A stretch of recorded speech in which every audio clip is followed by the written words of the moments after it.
Il y a un autre facteur génétique qui est le facteur épigénétique. Donc c'est des marques sur le gène qui peuvent certainement expliquer, donc on ne modifie pas le gène, ce n'est pas à proprement parler génétique, ce sont des marques sur le gène qui vont être mises et qui vont réguler de façon différentielle l'expression des gènes.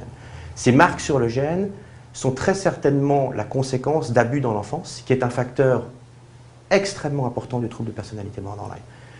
Les études montrent que 70 à 80% des personnes souffrant de ce trouble ont vécu des abus sexuels dans leur enfance et que le 20 à 30% restant ont très certainement subi d'autres formes d'abus émotionnels, physiques. Et ces abus-là vont marquer les gènes de façon assez permanente, en tout cas on l'observe à l'âge adulte, et expliquent très certainement le développement du trouble de personnalité qui va émerger à l'adolescence lorsque les premières relations amoureuses vont apparaître. On en vient à présent à cette découverte étonnante des chercheurs de l'Université de Genève. On savait que les abus subis laissaient des séquelles psychiques chez les victimes. On apprend aujourd'hui qu'ils laissent également une trace biologique dans leur ADN, une trace que ces chercheurs sont même parvenus à mesurer. Les explications d'Yvan Elie et Chantal Panatier. Maltraitance, viol, autant de traumatismes qui laissent des traces, et pas seulement psychiques. Certaines de ces victimes consultent en psychiatrie. Elles ont accepté de donner leur sang pour analyse.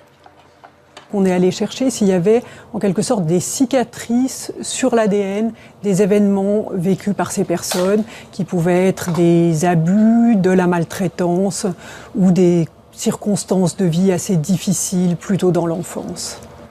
Dans l'ADN, les chercheurs isolent un gène, celui qui répond à un stress très fort résultant d'un traumatisme. Un traumatisme que les patients décrivent en répondant à un questionnaire.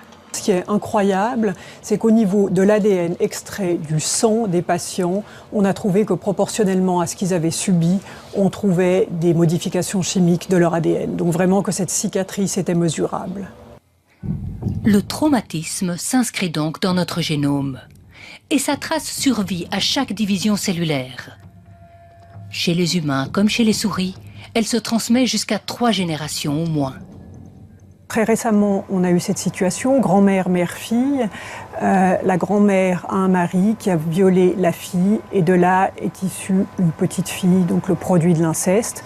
On a fait une analyse de méthylation sur ces 3 générations et on observe que celle qui a la cicatrice la plus grande, c'est bien la petite fille qui est donc le fruit de l'inceste. Le gène de la grand-mère, profondément choquée, est moins marqué que celui de la mère qui a subi le viol.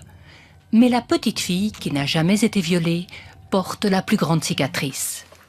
Mais il y a une bonne nouvelle, cette trace, on peut l'effacer, par les médicaments et les thérapies. Encore une raison, s'il était nécessaire, de soigner les traumatismes, pour les effacer dans notre tête et dans notre ADN.